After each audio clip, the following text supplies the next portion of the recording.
सच या झूठ? सच या झूठ? एक नाविक 3 साल से एक ही जहाज पर काम कर रहा था। एक दिन नाविक रात में नशे में धुत हो गया। ऐसा पहली बार हुआ था। कैप्टन ने इस घटना को रजिस्टर में इस तरह दर्ज किया: नाविक आज रात नशे में धुत था। नाविक ने यह बात परख ली। नाविक जानता था कि इस एक वाक्य से उसकी नौकरी पर बहुत बुरा असर पड़ेगा। इसलिए वह कैप्टन के पास गया, माफी मांगी और कैप्टन से कहा कि उसने जो कुछ भी लिखा है उसमें आप ये जोड़ डैश दीजिए कि ऐसा 3 साल में पहली बार हुआ है, क्योंकि पूरी सच्चाई यही है। कैप्टन ने उसकी बात से साफ इनकार कर दिया और कहा कि मैंने जो कुछ भी रजिस्टर में दर्ज किया है वही सच है। कुछ दिनों बाद नाविक की रजिस्टर भरने की बारी आई। उसने रजिस्टर में लिखा: आज की रात कैप्टन ने शराब नहीं पी है।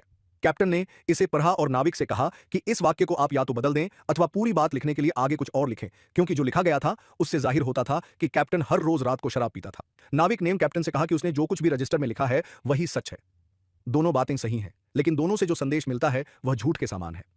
मित्रों, इस कहानी से हम दो बातें सीखने को मिलती है। पहली, हमें कभी इस तरह की बात नहीं करी चाहिए जो सही होते हुए भी गलत संदेश दे। और दूसरी, किसी बात को सुनकर उस पर अपना विचार बनाने या प्रतिक्रिया देने से पहले एक बार सोच लेना चाहिए कि कहीं इस बात का कोई और पहलू तो नहीं है। संक्षेप में कहें तो हमें अर्ध सत्य से बचना चाहिए। ना ये दकीला अद्यता